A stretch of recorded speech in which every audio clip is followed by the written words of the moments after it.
지지난주에 우리가 살펴본 내용은 이른바 바알세불 논쟁이라는 것이었는데요.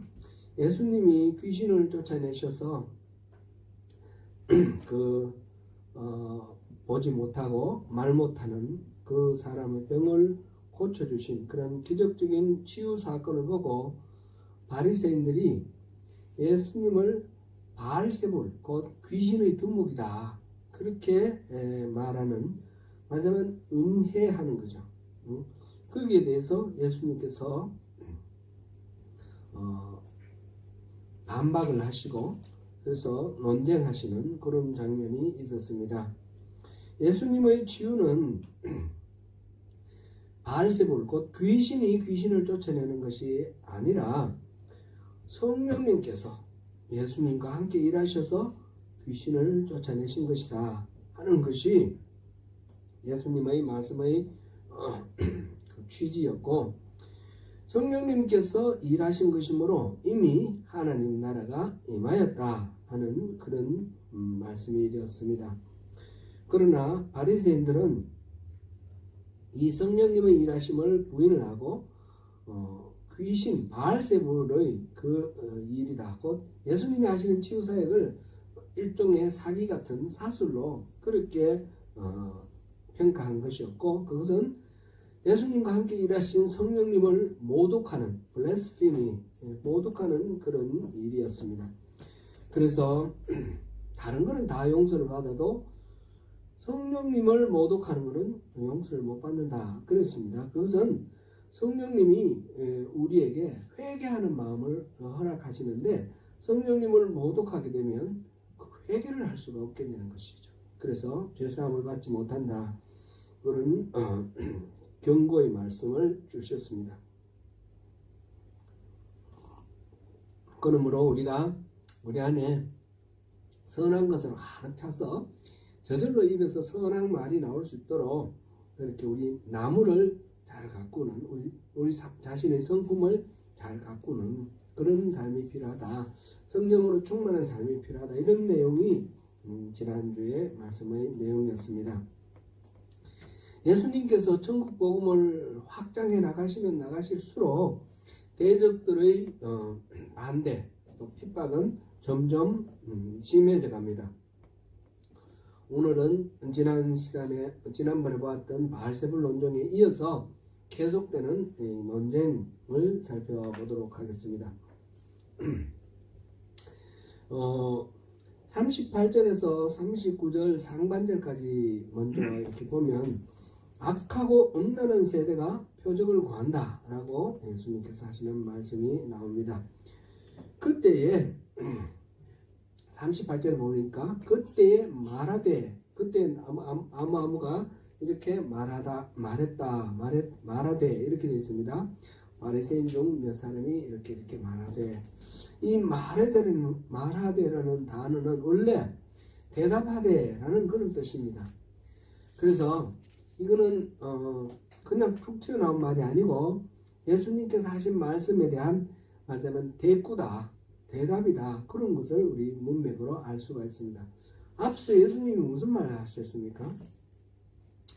귀신을 쫓아내신 것은 귀신의 두목 바알세불의 힘을 빌어서 한 것이 아니라 성령님께서 하신 일이라 하는 그런 말씀을 하셨고, 이 말씀은 곧 예수님이 메시아다라는 그런 말씀입니다. 예수님 자신이 메시아다, 내가 진정한 메시아다라는 말씀을 그렇게 표현했습니다. 성령님이 일하신 것이고 이미 하나님 나라가 임했다, 이렇게 말씀을 하셨죠. 28절에서 나아가서 이 성령의 일하심을 부정하면 나중에 죄사함을 받지 못하는 그런 결과가 되므로 잘 성령에 대해서 바른 태도를 가지고 말을 잘 하라, 그런 말씀을 해 주셨습니다. 이에 대해서, 이 말에 대해 예수님의 이 말씀에 대해서 지금 대꾸하는 겁니다. 그렇다면 표적을 보여주세요. 당신이 메시아라는 것을 입증할 수 있는 표적을 보여주세요. 이게 지금 이 말의 지금 흐름입니다. 표적이라는 말은 대체적으로 기적적인 그런 사건을 말합니다.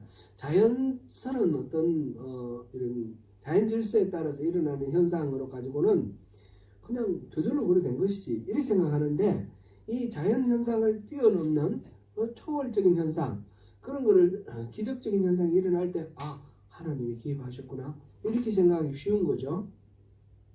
그래서 우리 지연 자매가 아까 읽을 때 이 부분을 miraculous sign 이렇게 표현을 했어요. 기적적인 어떤 사인. 근데 이 표적이라는 말을 기적이라고 하지 않고 표적이라 했을 때는 뉘앙스가 약간 다르죠. 기적적인 사건은 사건인데 뭔가 지시하는 시그널이라는 거죠. 사인이라는 거죠. 가리키는 사인이라는 거죠. 우리 여기 81번지 앞에 도로에 보면 큰 팻말이 이렇게 쭉 있는데 그 중에 맨 밑에 보면 소명교회라고 했어요. 그죠? 그럼 그 팻말이 소명교회라는 것이 아니라 이쪽으로 들어오면 소명교회가 있다라는 시그널이에요. 그죠? 시그널. 그죠? 사인이에요. 사인. 그처럼 예수님이 메시아라는 것을 나타내는, 누가 봐도 예수님이 메시아다라는 것을 알 수 있는 그런 사인을 보여달라, 지금 그렇게 요청을 하는 겁니다.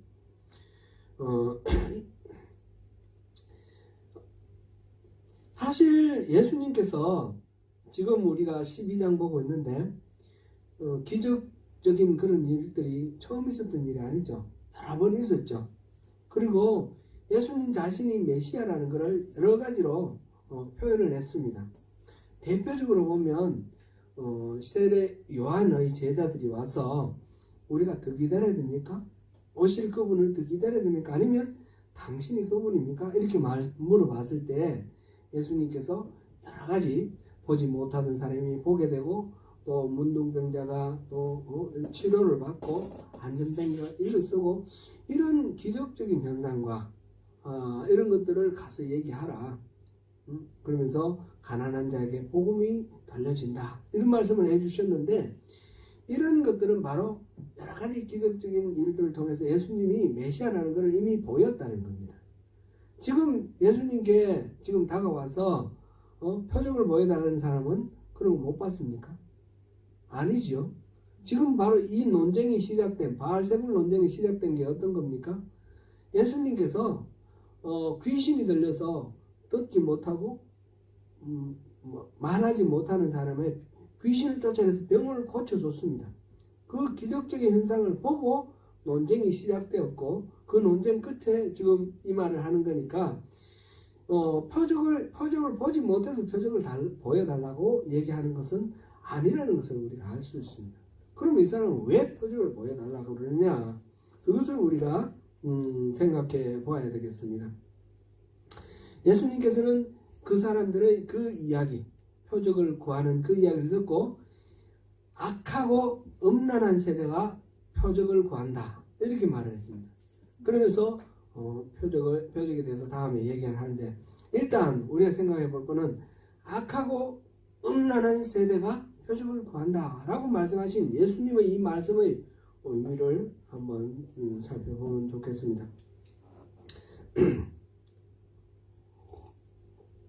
바리새인들이 예수님이 베푸시는 수많은 기적들을 보고도 예수님께 다시 표적을 보여달라고 하는 이유는, 예수님이 행하신 바를 보고 이분이 바로 메시아라는 사실을 인정하고 싶어서 그 표적을 보여달라고 하는 것이 아니라, 예수님께서 보여주시는 표적을 보고 자기들이 생각하고 있는 어떤 메시아라는 증거가 아니라고 생각하는 거예요. 내가 원하는 표적을 보여달라, 그런 이야기가 되는 것입니다. 그들은 우리가 여러 번 여러 다른 어떤 시간에 다른 문맥 속에서 다른 성경 속에서 우리가 많이 살펴봤지만, 이 당시 예수님께 지금 시비를 걸고 있는 서기관들과 바리새인들, 그리고 나머지 유대인들이 기대하고 바라고 있던 메시아는 정치적인 메시아입니다. 정치적인 메시아. 지금 로마 제국의 식민지가 되어서 과도한 세금 부담, 또 강제적인 군사력 동원, 이런 거 여러 가지로 핍박받고 있는 이 이스라엘의 어려운 상황 속에서 와서 이 제국 로마를 물리치고 오히려 다른 나라들로부터 공물도 받고 이렇게 하면서 부유하게 살아갈 수 있는 그런 리더를 바라는 거예요. 말하자면 다윗과 같은. 옛날에 다윗이 그랬죠. 주변 나라를 정복해서 복속시키고 막 세금을 걷어들이고 부강했는데, 그래서 이스라엘 사람들은 꿈에도 그리는 것이 다윗 같은 지도자인 거예요. 그런데 그런 기준으로 봤을 때 예수님은 그런 메시아는 아닌 것 같단 말이죠. 그러니까 표적을 보여달라 이 말은 당신 거짓말 하지 마라 이런 얘기나 마찬가지인 겁니다. 내가 바로 메시아다라고 얘기하고 있는 예수님한테 증거 보여줘, 증거 보여줘 이렇게 말하는 것은 수많은 기적을 통해서 증거를 보여줬지만 그 보여주는 증거에 대해서는 관심이 없고 자기들이 원하는 증거를 내달라 그러고 그렇지 못하면 안 믿을 수가 없다 이렇게 말하는 그런 상황입니다. 그래서 이 반응을 예수님께서는 악하고 음란하다 이렇게 표현하고 있습니다. 음란하다는 것도 악하는 것에 물론 포함은 되지만 구분을 했는데, 악하다라는 것은 일상적으로 생각하는 부패하고 탐욕스러운 그런 상태로 타락된 상태를 말하겠지만, 그것도 어디까지나 하나님과의 관계가 깨어져서 나타나는 여러 가지 현상들입니다. 옳고 그름을 자기 나름대로 분별하고 판단하고 자기가 옳다고 싶은 대로 마구 해버리는 거. 마음속으로 옳지 않다 하더라도 자기에게 유익이 되면 그냥 해버리는 거. 거기에는 폭력도 있고 거짓도 있고 도둑질하는 것도 있고 사기치는 것도 있고 이런 모든 사회적인 부패한 이런 모든 현상들에 그것을 뭉뚱그려서 지금 악이라고 표현했고요.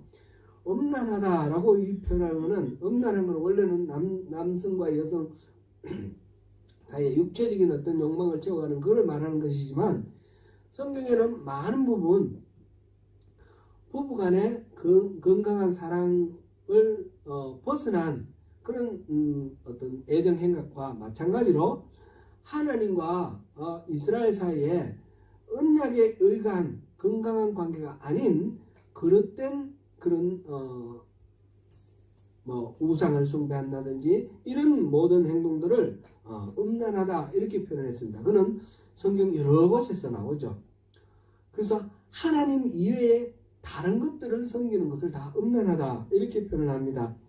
예를 들면 우상을 숭배하는 것도 물론 포함되어 있고요. 하나님에 대해서 미워하는 마음이 들어있는 것, 그런 것도 있고, 세상을 너무 좋아하는 것, 세상을 벗삼는 것, 이런 것도 있고요. 또 예수님이 제시하시는 그런 길을 버리고 자기의 이 욕망을 추구해 가는 것. 로마서의 표현으로 보면, 로마서나 갈라디아서 표현을 보면 육신의 소욕대로 사는 것과 성령의 소욕대로 사는 것, 이 두 가지가 우리 마음속에서 계속해서 갈등을 하는데, 성령의 소욕대로 따르지 않고 자기 육신의 소욕대로, 육체의 만족을 위해서, 자기 자신의 만족을 위해서 살아가는 것, 이런 것들은 전부 다 음란한 것에 해당되는 겁니다. 예수님께서 사랑하고 은혜를 베풀으시고 그들을 품어주시는 모든 예수님의 이 행동, 지금 보면 설교를 통해서나 또는 병자들을 고치고 기적을 베푸는 모든 일들을 통해서 예수님이 하시는 일은 뭡니까? 이 죄인들에게 회개하고 하나님 나라의 백성이 되라고 초청하시는 거예요. 그래서 이 죄로 따지면 벌을 줘야 되는데 벌을 주시는 것이 아니라 사랑으로 이렇게 용납해 주시고 품어주시는 그런 초청의 이 예수님의 모든 이 사역입니다. 이 사역에 대해서 그것을 경멸하고 자기의 기준에 맞지 않는다고 반대하는 이 모든 것들이 다 음란한 것이죠. 그래서 예수님께서는 지금 악하고 음란한 사람들이라 말을 하는데, 이건 단순히 서기관과 바리새인만 그런 것이 아니고 그 시대 유대인들의 보편적인 정서와 가치관이 그렇다는 겁니다. 그래서 세대라는 말을 붙였습니다. 악하고 음란한 세대가 표적을 구한다. 표적은 자기들의 기준에 맞춰서 자기들의 어떤 만족을 채워주는 그런 것을 요구를 한다, 이 말씀이에요. 근데 예수님께서는 거기에 대해서 그 자체가 그렇게 요구하는 것 자체가 정당하지 않다, 악하고 음란하다, 이렇게 평가를 하는 것입니다. 우리가 신앙생활을 하면서 이거는 굉장히 쉽게 빠질 수 있는 오류이고, 그래서 경계해야 될 부분이 그런 겁니다. 본질적으로 우리가 추구하는 것은 이런 게 있습니다. 신앙의 본질 속에 자연스럽게 일어나는 현상이 아니라 하나님이 개입해서 하셔야만 일어날 수 있는 그런 일을 통해서 우리가 하나님의 실제하심과 하나님 내 삶에 개입하시는 것을 깨닫고 감사하고 찬양하며 우리가 하나님에 대한 신뢰를 쌓아가는 그런 우리 신앙의 패턴이 있습니다. 이거는 굉장히 좋은 것이고 사모하는 것인데, 여기서 살짝 빗겨나가면 이거는 사실은 경계도 우리 엄격하게 해야 되는데 굉장히 어려운 건데, 살짝 빗겨나가면 내가 그것을 원할 수가 있어요. 끊임없이 기적을 원할 수 있습니다. 그 기적을 통해서 내가 영적으로 만족하기를 원하는 겁니다. 하나님께서 일해 주시는 거 보고 감사하는 것이 아니라 내가 원하는 어떤 기적을 계속해서 하나님께 요구를 하고 그게 만족이 안 되면 하나님에 대한 신뢰가 흐려지고 그거를 버리게 되는 양상은 보면 비슷한데 주도권이 어디에 있느냐, 그거에 따라서 다릅니다. 그거는 주도권은 우리 스스로 알 수가 있습니다. 내가 주도권을 갖고 있느냐, 하나님께서 주도권을 갖고 있느냐. 솔직하게 우리 자신을 봐서 하나님이 주도하시는 그런 일이 일어나는 것을 우리가 사모하면서 따라가는 것은 참된 신앙인데, 나의 만족, 내가 모르는 사이에 나의 만족을 위해서 하나님께 이런 저런 것을 계속 요구를 하고 있다 그러면 이거는 악하고 음란한 그런 행동이 되는 겁니다. 그래서 철저하게 우리의 주도권을 이거는 아무렇지 않게 그냥 방만하게 살아가는 뜻이 아니라 아주 예민하게 깨어있을 때 항상 주도권을 하나님께 돌려드리는 그런 영적 자각이 필요하다, 그런 의미가 되는 것입니다. 예수님께서는 그래서 그러한 그 당시에 바리새인과 서기관들, 이 부분은 이따가 다시 한번 더 말씀을 나눌 텐데, 이들도 나름대로는 열심히 하나님의 은혜를 추구하는 사람들입니다.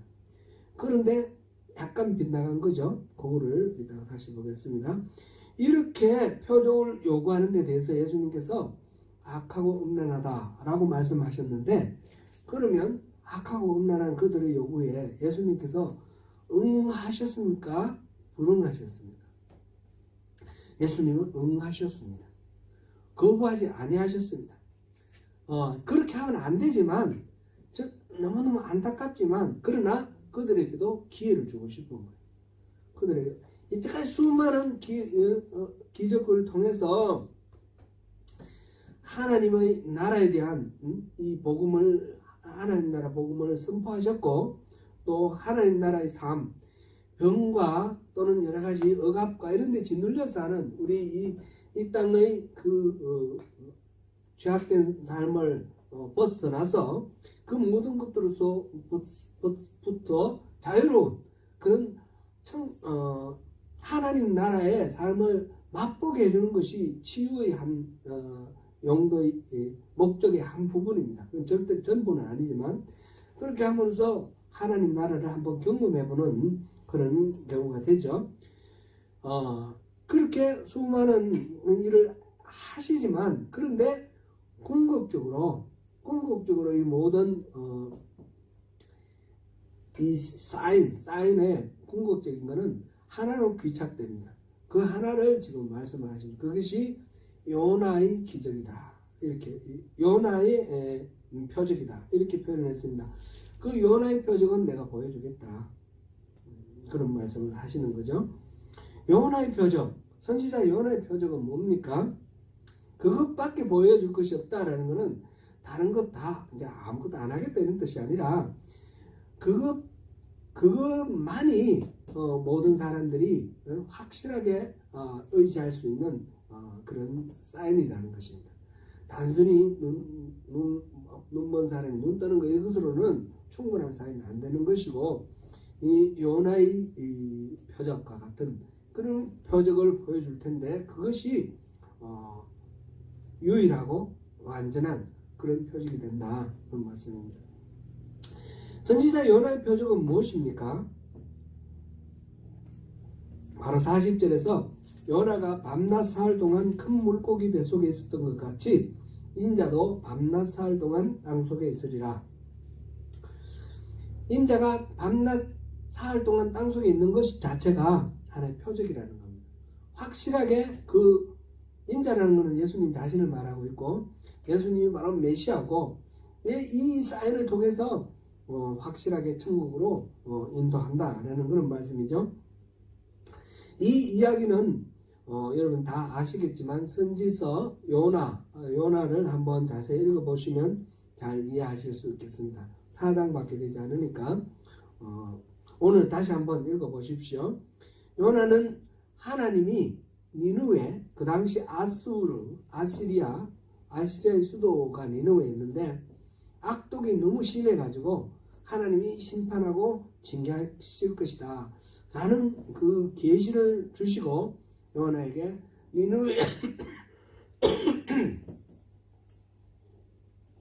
니느웨에 가서 그것을 전하라고 했는데, 요나는 이 아수르가 적국인데 망했으면 좋겠는데 하나님의 심판이 임하면 좋겠어요. 그런데 가서 그걸 회개하라고 얘기하고 싶지 않은 거죠. 그래서 반대로 도망갔습니다.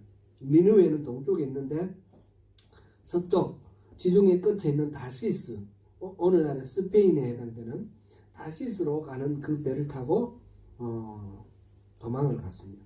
가다가 큰 풍랑이 일어나서 배가 침몰하게 되었는데, 그때 요나가 이거는 하나님이 자기를 지금 도망가지 못하게 하시려는 거라는 것을 알게 됩니다. 자기가 도망가기 때문에 이런 어려움이 일어난다는 것을 알고 뱃사람들에게 자기를 집어 바다에 던지라. 그러면 이게 괜찮아질 거다, 이렇게 말을 하죠. 그래서 뱃사람들이 요나를 바다에 던졌습니다. 던졌는데 큰 물고기가 요나를 삼키고, 요나는 그 큰 물고기 뱃속에서 사흘 밤낮을 있다가 그 큰 물고기가 육지에 뱉어냈을 때 다시 하나님께서 니느웨로 가라 다시 말씀을 하셨고, 요나는 니느웨에 가서 열심히 전한 것도 아니에요. 사흘 길이라 그랬는데 니느웨를 이렇게 다니려고 그러면 사흘을 다녀야지 되는데 하루 동안만 그냥 다니면서 하나님의 말씀을 선포했습니다.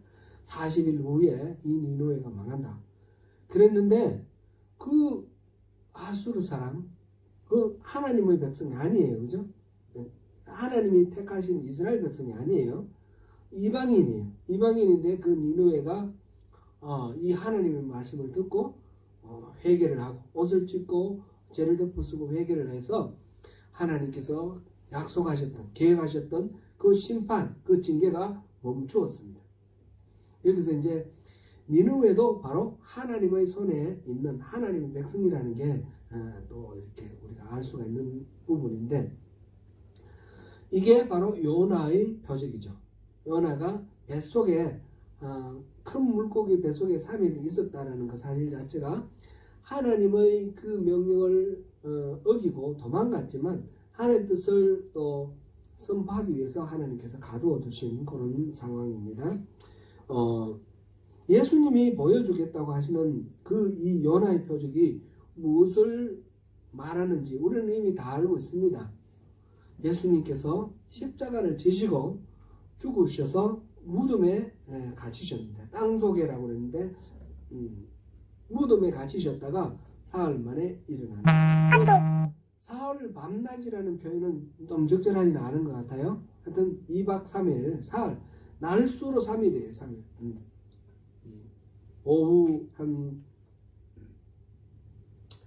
3시 정도에 이제 예수님께서 십자가에서 돌아가 죽으시고, 그리고 한 6시 정도가 이제 무덤에 매장이 되시고, 새벽에 한 6시 정도 깨어나셨어요. 그러면 한 24시간에서 한 12시간 더 못해서 36시간 정도 예수님께서 죽으신 상태로 이렇게 있으셨는데, 그러나 날수로는 세 날이거든요. 세 날. 그래서 사흘이라고 그랬는데, 아무튼 예수님께서 십자가를 지시고 죽으시고 그리고 부활하신 이 사건, 십자가와 부활, 이 사건이 바로 요나의 표적과 같은 예수님이 보여주실 표적이다라는 그런 말씀이죠.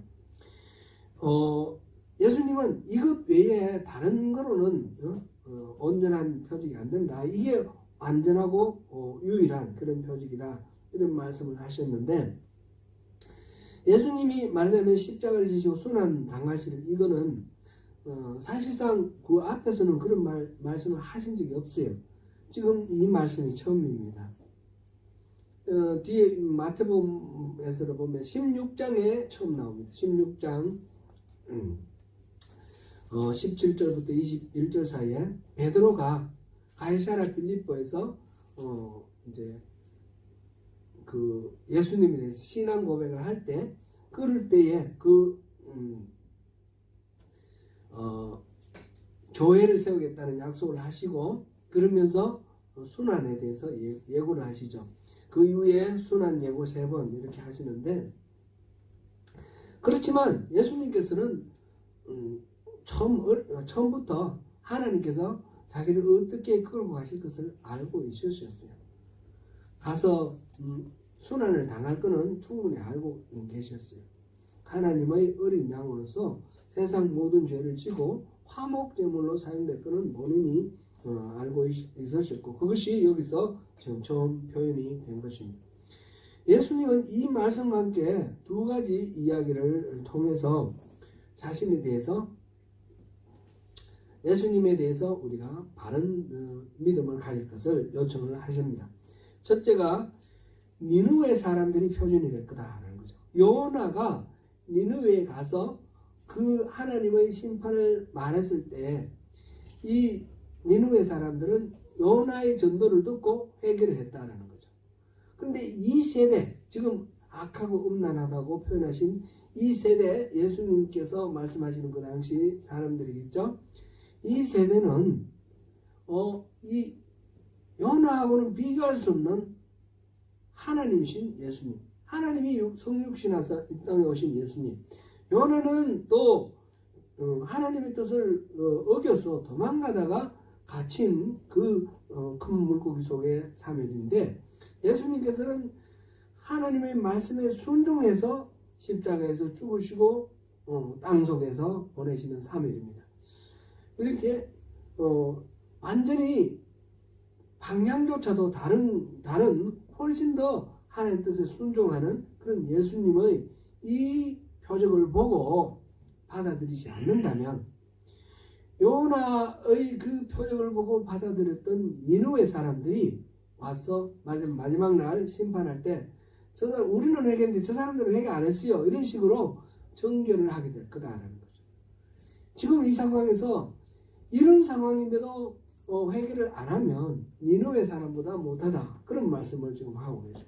두 번째로는 남방의 여왕이 솔로몬의 지혜를 지혜로 말을 사모해서 왔는데, 지금 솔로몬과 비교할 수 없는 그 지혜의 근원이신 예수님이 계시는데, 그 예수님의 그 말씀을 듣지 않는다면 남방의 여왕이 오히려 여러분들을 정죄할 것이다, 그런 이야기입니다. 이 남방의 여왕 이야기는 열왕기상 10장에 나오는 솔로몬 시대의 그 스바의 여왕이 소개되어 있죠. 스바는 오늘날 아라비아 반도 맨 끝에 있는 예멘이다 이렇게 보기도 하고, 또 그거는 이제 홍해의 동쪽이고 홍해의 서쪽에 이디오피아다 이렇게 보기도 합니다.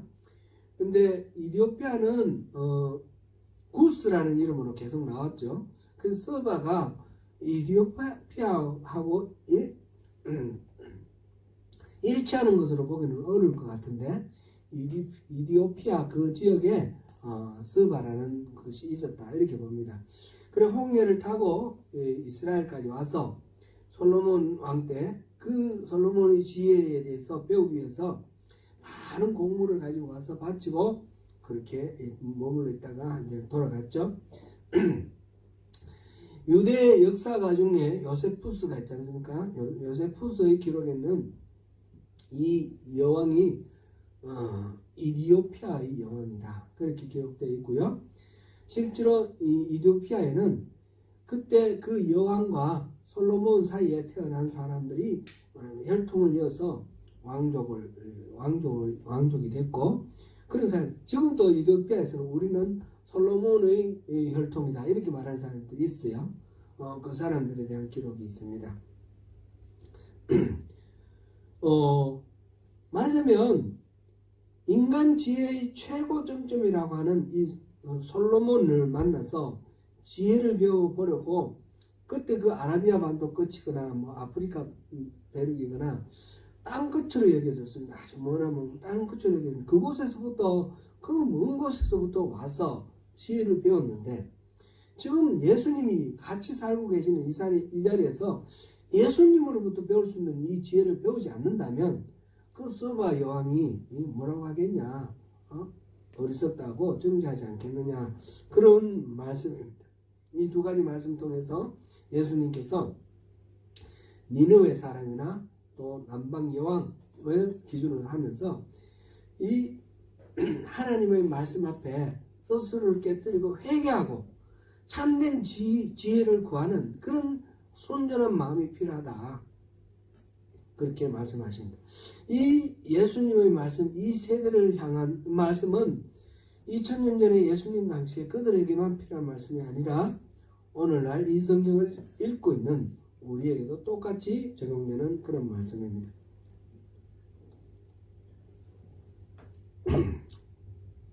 오늘 본문 마지막 부분은 43절부터 45절까지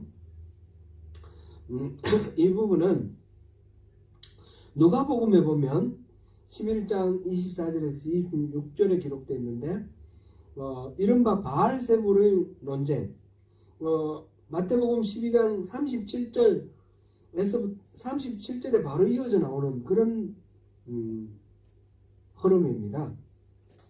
말하자면 지금 우리 오늘 읽어본 이 악한 세대가 표적을 구하는 이 이야기가 앞에 있는 바알세불 논쟁과 연결되었고, 그 결론이 바로 이 43절부터 45절의 말씀이다 이렇게 이해를 하면 좋겠습니다. 이 43절부터 45절 이 말씀은 제가 이렇게 뭐 설교를 듣거나 뭐 이렇게 말씀 들을 때는 항상 촉사, 귀신 쫓는 그거에 관련해서만 이 말씀을 들었습니다. 어떤 귀신 쫓아버리고 너무 깨끗하면 다른 귀신 7귀신 데리고 와서 더 악화될 수가 있다 그런 이야기. 그래서 귀신을 쫓아내고 난 뒤에 성령을 맞으라 그런 말씀. 그 말씀도 맞는 말씀인데, 이거는 좀 문맥을 전체를 좀 보는 것이 더 건강한 성경 이해가 되는 것 같아요. 여기서 예수님께서 이 말씀하시는 것은 단순히 귀신 쫓는 것만 말하는 것이 아니에요. 이거는 비유예요. 비유. 귀신 쫓는 것은 비유고, 귀신 쫓는 것도 물론 포함되겠지만 전체적으로 우리 인생에 대해서 어떻게 우리 가치관을 정립하고 어떻게 변화시켜 나가는 것이냐, 그것에 대한 말씀이다 이렇게 보는 것이 더 좋을 것 같아요. 일단 오늘 이 말씀은 귀신을 쫓아내버리면 그 쫓겨난 귀신이 물 없는 곳을 다녔다 그랬어요. 물 없는 곳은 광야에는 귀신이 머무는 곳이라고, 그런 말하자면 민간 신앙이 있는 거죠. 그런데 귀신은 워낙 사람의 영혼에 깃들어요. 그냥 아무데나 나무에 귀신 붙고 이런 건 아니에요. 그래서 사람의 영혼에 귀신 붙으니까 다시 거기서는 쉴 곳이 없기 때문에 다시 그 옛날에 있던 그 사람한테 와보니까 다른 자기가 불편하게 여겼던 것들 다 깨끗이 다 청소를 해놨으니까 다른 7 귀신까지 불러와서 이렇게 깃들였다. 그러니까 이 사람은 귀신이 더 심하게 들려가지고 더 처음보다 더 악화되었다. 병이 악화되었다. 그런 비유를 지금 얘기를 하고 계십니다. 근데 이 말씀은 뭔가 잘못된 것을 고치기 위해서 회개하고 반성, 지금 이 바알세불 논쟁에 이어서 악한 세대가 표적을 구하는 것에 강조하는 것은 뭡니까? 성령의 통치하심을 받으라. 그리고 회개하라는 겁니다. 회개하라는 것은 지금 살아온 삶에서 방향을 바꾸라는 얘기죠. 그런데 뭔가 잘못된 것을 고치기 위해서 회개하고 반성하더라도 그냥 옛날 잘못된 거 그것만 버리는 것으로 끝나면 안 되는 거죠. 새로운 것을 충분히 채우지 않으면 오히려 그 상황이 나빠질 수 있다. 그런 이야기입니다.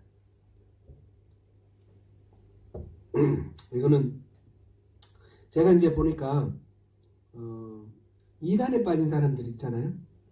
이단에 빠진 제가 보니까 그 이단에서 빠져나와서 주변에서 여러 가지로 도와가지고 이단에서 빠져나왔는데 빠져나오고 난 뒤에 얼마 안 가서 다시 다른 이단에 빠지는 그런 경우들을 많이 봤어요. 그리고 영적으로 건강하게 바로 세워지지 않으면 이 이단에 빠지는 성향이 그대로 있기 때문에 또 다른 이단에 빠집니다. 이단에 빠지는 사람들은 보면 대부분 열심히 있는 사람들이에요. 또 어떻게 보면 좀 더 순수한 사람들이에요. 많이 쉽게 속는 거예요, 속아. 그래서 이쪽에 속았던 사람이 저쪽에 속는 이런 경우들이 있는데, 종교적으로 이단에 빠지는 것뿐만 아니라 우리 이 삶의 가치 전체를 지금 크게 이렇게 볼 필요가 있습니다. 지금 이 말씀의 주 타겟은 바리새인과 서기관들입니다. 바리새인과 서기관들은 말하자면 종교개혁을 나름대로 철저히 한 사람들입니다. 제가 여러 차례 우리가 또 살펴봤는데 이스라엘이 솔로몬이 세운 성전에서 열심히 짐승 잡아 바치는 그 성전 제사를 통해서 신앙생활을 하다가 이게 점점 형식화되고 이 신앙이 원래에서 이탈됐습니다. 그래서 망했습니다. 북왕국 이스라엘도 망하고 남왕국 유다도 망하는데 이 멸망한 원인은 열왕기와 그 다음에 역대기를 통해서 말하자면 하나님의 말씀을 성경적으로 해석한 것이 열왕기와 역대기인데 바로 우상숭배했기 때문이고, 열왕기에서 주로 강조하는 것은 우상숭배했기 때문이고, 역대기에서 주로 강조하는 것은 하나님을 바르게 섬기지 못했기 때문에 그렇게 망했습니다. 이 유다가 망하고 바벨론으로 포로로 끌려갔는데, 포로로 끌려간 이 유대인들이 하나님을 어떻게 섬겼습니까? 그들은 신앙을 회복했습니다.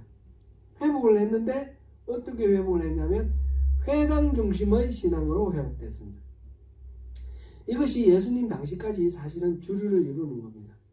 회당 중심은 시나고그, 회당 중심은 짐승을 잡아 피를 바치는 그런 제사는 끝났어요. 성전이 무너지고 그러니까 끝났으니까 그 다음에는 성경 두루마리를 읽고 그 말씀을 계속해서 묵상하고 새기는 그런 예배입니다. 제사가 짐승 잡아 바치는 제사에서 성경 말씀 묵상하는 제사로 바뀐 겁니다. 그리고 회당 중심으로 서로 돕는 그런 공동체 생활로 이렇게 바뀐 겁니다. 신앙의 패턴이 완전히 바뀐 거죠. 엄청난 변화입니다. 지금 성전 제사에서 회당 성경 제사로 바뀐 거예요. 성경 제사로 그렇게 바뀌었습니다. 그러니까 말하자면 큰 잘못된 성전 제사를 버리고 새로운 신앙으로 회복했습니다. 물론 귀환을 해서 바벨론에서 귀환을 해서 다시 성전을 회복했지만 성전을 다시 세우고도 성전 중심이 아니라 회당 중심의 신앙이 계속되어 갑니다. 이거는 그 회당 중심 신앙은 오늘까지 유대인들은 회당 중심입니다. 이 회당 중심을 해나가면서 특별히 이제 이게 말하자면 문제가 되는데 예수님께서 질책하시고 막 이렇게 꾸지람을 하시는 그 이유가 되는 게 말하자면 바리새파가 이렇게 탄생하는 배경. 우리 보면 이 헬라 시대에 이 시리아 중심 셀류쿠스 왕조 때에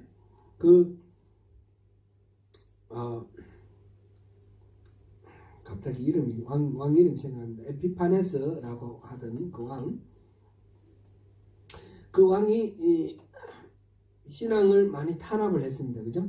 탄압을 해가지고 마카베오를 중심으로 해서 반란을 일으켜서 독립을 쟁취합니다. 독립을 쟁취할 때 그때 독립운동을 한 유대인들의 마음속에 우리가 이런 시련을 계속 겪게 되는 것은 하나님의 말씀을 소중하게 지키지 않아서 그렇다 해서 철저히 말씀을 지키는 쪽으로 그렇게 지금 회당 중심에서 말씀 중심이 됐잖아요. 그 말씀 중심 된 게 이 바리새파가 되면서는 이 말씀 중심이 율법주의로 아주 말하자면 심하게 나빠지는 거예요. 하나님의 말씀의 진짜의 의도를 생각하는 것보다 말씀 자꾸 하나하나에 충실하게 준수하고 따르는 그것을 더 가치롭게 여기는 겁니다. 예수님께서 계속 책망하시는 게 뭡니까? 말씀의 본질을 모른다는 겁니다. 안식일 논쟁이 바로 있었죠. 안식일 논쟁은 뭡니까? 이 안식일을 주신 하나님의 뜻은 자유하라는 겁니다. 쉬어라는 겁니다. 참된 안식을 누리고 하나님 안에서 참된 자유를 누리라 이런 건데 안식일날 일하면 안 된다 그래서 병 걸린 사람 고쳐줬는데 시비 걸고 그런 식으로 죽을 사람 살려줬는데 시비 걸고 참된 자유와 완전히 어긋난 억압과 속박, 구속 그런 사슬로 이렇게 바뀌었습니다. 그래서 이들은 지금 성전 신앙의 잘못된 것을 버렸지만 좋은 것을 바른 것을 정확한 바른 여호와 신앙으로 세워지지 못하니까 율법주의로 채워졌다는 거예요. 율법주의로 채워져 가지고 그래서 예수님께서 지금 이야기하시는 것입니다. 이 바리새인과 서기관들은 지금 책망을 받습니다. 이스라엘과 하나님 사이에 하나님께서 바라는 진정한 신앙의 모습은 어떤 겁니까? 하나님은 이스라엘의 하나님이 되시고 이스라엘은 하나님의 백성이 되는 겁니다. 말하자면 하나님과 이스라엘 사이에 신실한 관계가 회복되는 겁니다. 율법 조문 적용하는 것이 문제도 아니고 짐승삼아 피 바치는 게 문제가 아니고 그런 모든 행동은 하나의 형식이고 내용이 있어야 되는 거죠. 내용이 하나님이 누구신가 그걸 바로 알고 하나님을 깊이 사랑하고 하나님이 베풀어 주신 그 사랑을 다 누리는 하나님과 이 이스라엘 사이의 관계가 언약했던 그 관계 신에 사는 언약의 핵심은 하나님은 이스라엘의 하나님 되고 이스라엘은 하나님의 백성이 되는 겁니다. 그거를 회복하는 겁니다. 그걸 회복하기를 하나님께서 계속 원하셨지만 이 이스라엘은 그거를 깨닫지 못하고 있는 거죠. 이 부분에 대해서 예레미야 때는 바로 유다가 멸망할 당시죠. 그리고 에스겔은 멸망한 후에 바벨론 포로기입니다. 포로기 이때에 하나님께서 예레미야와 에스겔을 통해서 하나님이 회복하시고자 하시는 그 목적지가 어딘가 선명하게 분명하게 말씀하셨어요. 예레미야 31장 33절을 우리 한번 같이 읽어보겠습니다. 같이 읽습니다. 시작. 그러나 그날 후에 내가 이스라엘 집과 맺을 언약은 이러하니 곧 내가 나의 법을 그들의 속에 두며 그들의 마음에 기록하여 나는 그들의 하나님이 되고 그들은 내 백성이 될 것이라 여호와의 말씀이니라. 하나님의 법이 사람들, 그 이스라엘 백성들 마음에 새겨진다고 합니다. 이거는 하나님의 법을 따르는 것이 뭐 이렇게 법전에 있고 그걸 어기면 벌 받고 그래서 따르는 것이 아닙니다. 마음속에 새겨져 있기 때문에 마음에서 어떤 옳고 그름이 하나님의 기준에 딱 맞게 이렇게 분별이 되는 겁니다. 그래 하나님의 소원대로 살고 싶어 하는 마음이 우리 속에서 우러나오는 거죠. 그래 하나님 뜻대로 살게 되는 그런 상태가 된다는 거죠. 이게 이제 성령 충만한 상태입니다. 그렇게 해서 하나님과 이스라엘 백성 사이에 바른 관계가 맺어지는 것. 나는 그들의 하나님이 되고 그들은 내 백성이 될 것이라 여호와의 말씀입니다. 그렇게 되어 있지 않습니까? 이 말씀은 에스겔에서도 동일하게 기록되어 있습니다. 에스겔 11장 19절부터 20절입니다. 지금 멸망한 이스라엘에게 지금 하나님이 가르쳐 주시는 겁니다. 이게 내 마음이야. 이게 내 속마음이야. 이걸 회복해. 그 말씀인데 에스겔 11장 19절 20절 같이 읽어봅니다. 내가 그들에게 한 마음을 주고 그 속에 새 영을 주며 그 몸에서 돌 같은 마음을 제거하고 살처럼 부드러운 마음을 주어 내 율례를 따르며 내 규례를 지켜 행하게 하리니 그들은 내 백성이 되고 나는 그들의 하나님이 되리라. 아멘. 하나님이 우리 속에 마음을 주시겠다는 겁니다. 영을 주시겠다는 겁니다. 뭔지 알겠죠? 이거는 성령입니다. 성령을 우리 안에 주셔서 그래서 하나님의 율례를 따르는데 우리 마음에서 돌같이 굳은 마음 아니고 살같이 부드러운 마음. 돌과 살이 뭐가 부드럽습니까? 칼로 이렇게 돌을 찌르면 튕겨나오죠. 근데 살코기 찌르면 푹 들어가지 않습니까? 하나님의 말씀이 찌를 때에 돌처럼 튕겨내지 말고 살처럼 받아들일 수 있는 그런 마음을 주시겠다는 겁니다. 그런 마음을 주셔서 그 하나님의 율례가 그 마음에 새겨졌어요. 그래서 그거를 지키고 행하여서 그들은 내 백성이 되고 나는 그들의 하나님이 되리라. 온전한 관계가 회복되는 그런 거죠. 제가 이제 소명교회에 부임하고 계속해서 우리 신앙 속에 잘못되어 있는 거 이거 버리자라고 제가 강조를 했습니다. 그것이 세 가지입니다. 율법주의, 기복주의, 인본주의. 율법주의, 기복주의, 인본주의 다 자기 중심입니다. 율법은 자기의 능력, 자기의 힘, 자기의 어떤 실력, 자기의 열심 이게 중심이 되는 게 율법주의고요. 기복주의는 뭡니까? 자기의 만족, 자기가 원하는 것, 자기의 목적이 이루어지는 것 이게 기복주의고요. 그 다음에 인본주의는 뭡니까? 자기의 방식대로 자기의 경험이라든지 자기가 공부한 거라든지 전부 자기중심적으로 이루어지는 게 이게 이 세 가지가 다 잘못된 신앙입니다. 근데 오늘날 우리 신앙을 보면 이 세 가지가 이 참된 신앙인 것처럼 그렇게 오해받고 있어요. 열심히 예배 안 빠지고 열심히 나오고 그 다음에 헌금 열심히 하고 이러면 신앙이 좋다 이렇게 말을 합니다. 최근에 어떤 서울에서 목회하시던 어떤 목사님이 지방으로 이제 내려가시면서 말씀을 하십니다. 이분 좀 유명하신 분이 김관성 목사라고 그분이 얘기를 하는데 교회에서 제일 어려운 분이 누구냐면 새벽기도 안 빠지는 분이래요. 새벽기도 안 빠지는 분은 그만큼 자기가 열심히 신앙생활하기 때문에 남들을 그렇게 까다롭게 재단하고 정죄를 한다는 겁니다. 그거는 사실상 뭔가 잘못됐지 않습니까? 더 열심히 신앙생활하고 더 하나님과 가까우면 더 많이 예수님을 닮아서 더 많이 관대하고 더 많이 따스하고 더 많이 포용해야 되지 않습니까? 이게 바로 율법주의입니다.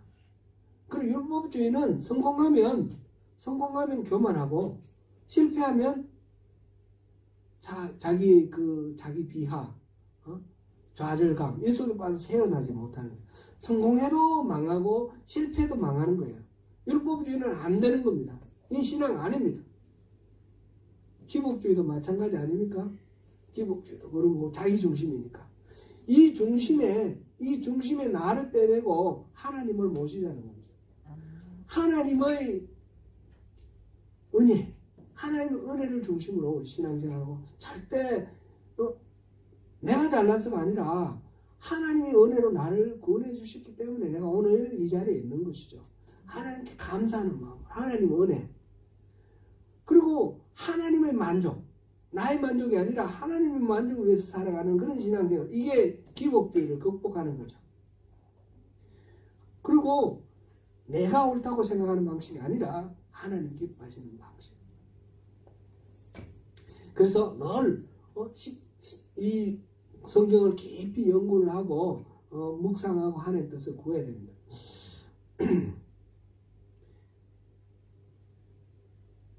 제가 또 가까운 어떤 분이 8월 15일 날 광화문에 나가서 집회한다고 조국을 위해서 이렇게 나가서 집회해야 된다고 그러는데 너무너무 좀 안타깝기도 하고 화도 나기도 해요. 한국 기독교가 완전히 왜곡되어 있는 것이 바로 그런 측면이에요. 우리나라 대한민국이 금방 이제 공산화가 될 것 같은데 이 위기 속에서 공산화를 막기 위해서 해야 된다. 그럼 누가 그걸 주최했어요? 전광훈 이런 사람들이 주최를 해요.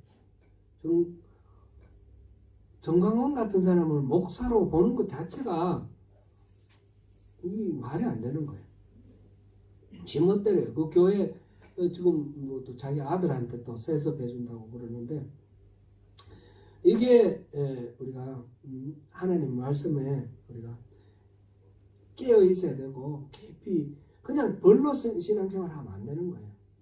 철저하게 우리 자기를 부인을 하면서 하나님 뜻을 구하고 하나님의 성품을 이렇게 우리 성령으로 충만했을 때 우리 인격이 변하고 우리 삶이 변화돼서 성령의 열매를 맺어서 작은 예술이 되고 그래서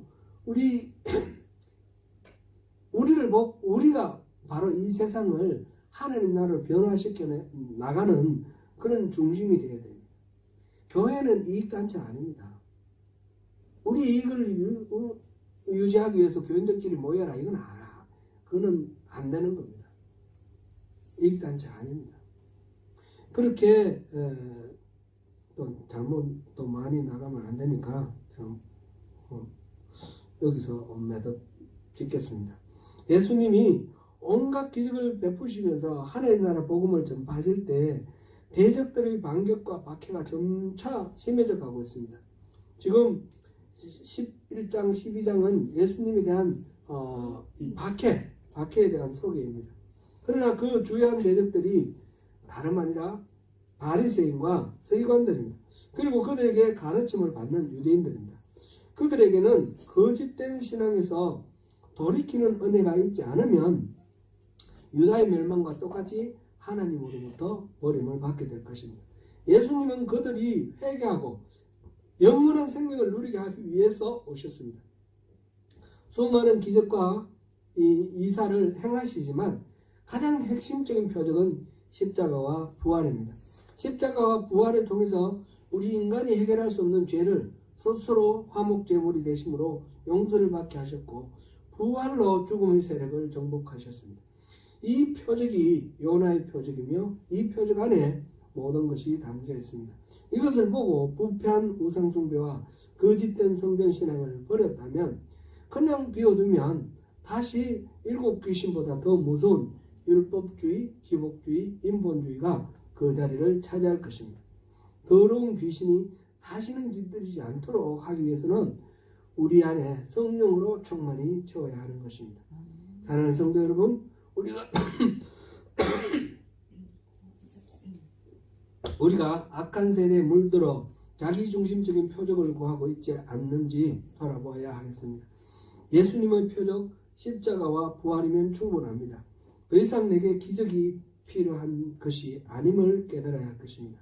내 안에 성령으로 충만하고 성령이 이끄시는 대로 온전하게 순종하는 가운데 모든 죄와 악을 이기고 궁극적으로 승리하여 영원한 생명을 누리시는 저와 여러분이 되시기를 축원합니다.